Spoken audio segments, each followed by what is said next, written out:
What does a Chibson SG Custom look like?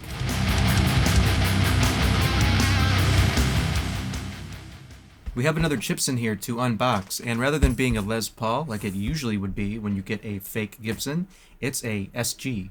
It's a 1961 SG, which is kind of interesting because back then they still had the Les Paul name on the guitar. They have the infamous yellow tape that goes around the whole package. Usually it's just a guitar-shaped package with yellow tape around the whole thing, but here we have more of a box, surprisingly enough.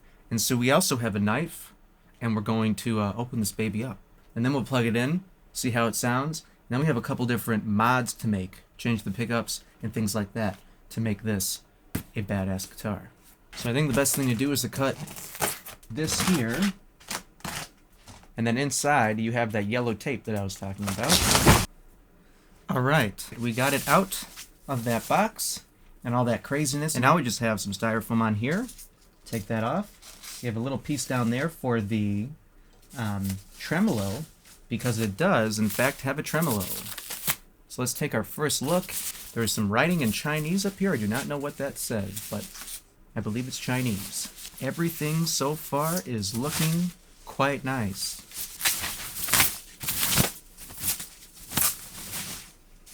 And there we are. It is quite heavy for an SG. Not too heavy, but quite heavy.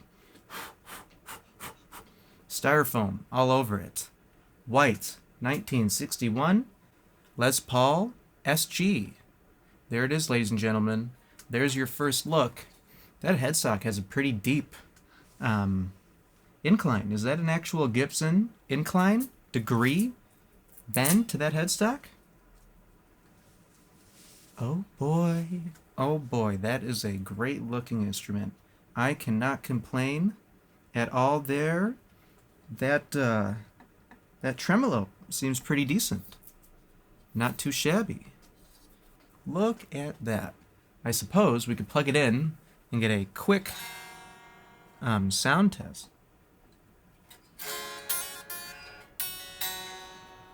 Ooh, that's feeling good. Let's tune it up.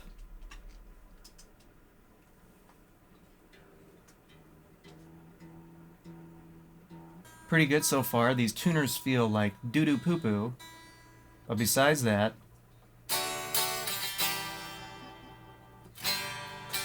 nice and nice. Nice and nice. There's still a little bit of a head heaviness that you get. Head dive, neck dive with an SG.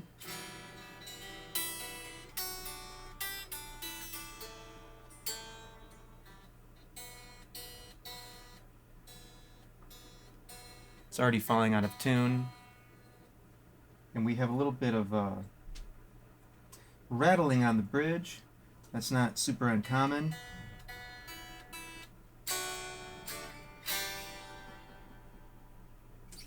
Alright, let's turn on the amp and get a quick idea of what it sounds like.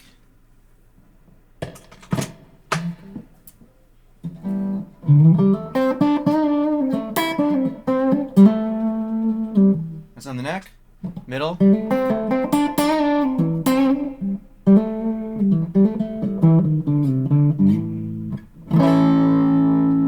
here's the bridge.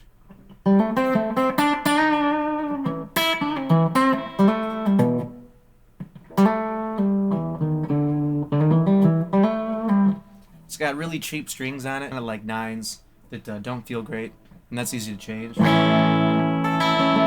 Probably gonna have to cut that G because there's a little bit of bending.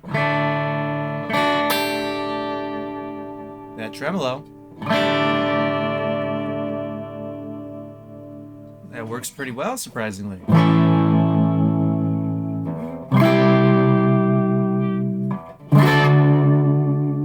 That has a nice quality to it. It doesn't feel like a Fender trem.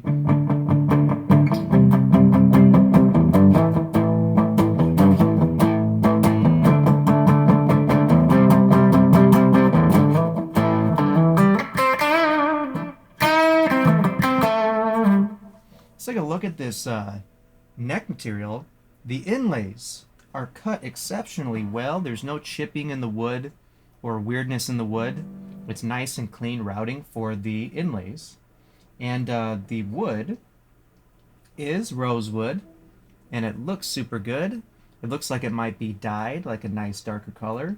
And then the fret ends are really nice, really good stuff. Some of the better fret ends that I've got on a Chibson before. I have a Chibson Les Paul Custom, and that had some pretty sloppy fret ends. They weren't sharp or sticking out too much. They were just a little sloppy.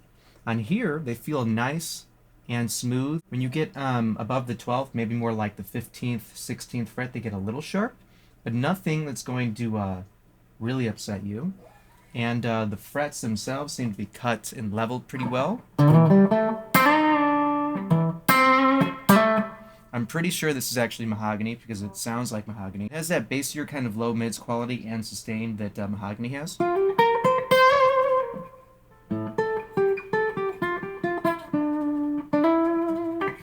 Let's throw a tube screamer on there.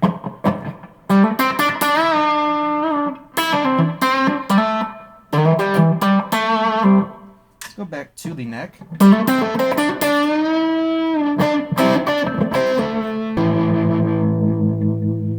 So the neck pickup does not have that much definition. It's a little muddy for sure. Pretty sure these are all ceramic pickups.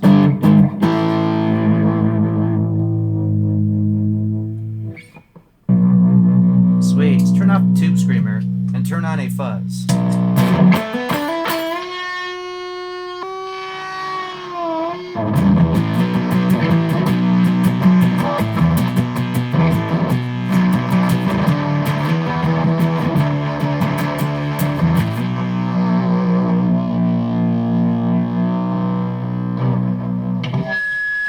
Yeah, there's that squeal from the ceramic and probably unpotted pickups. So yeah, these tuners are not very good because they're falling out of tune already. But we have new tuners to replace these. We have Goiker tuners, which are more like the tulip ends instead of the kind of kidney bean ends. So we're going to replace those. And then we have new pickups to put in here because these are not super great. They sound okay. Actually, the bridge is pretty decent. It's not too bad. The middle one, the middle position is not awful. But the neck is super muddy. If we go back to the bridge...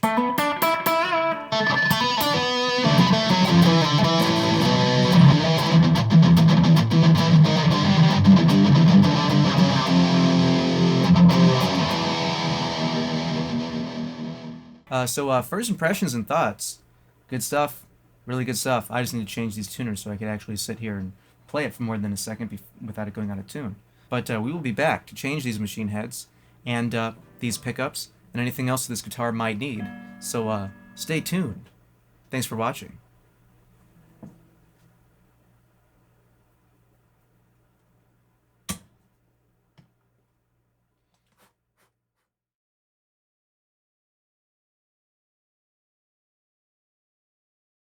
Until you get above the 12th, even maybe like the 15th, 16th fret, they get a little sharp. It has that bassy kind of low mids kind of... Pretty sure these are all ceramic pickups.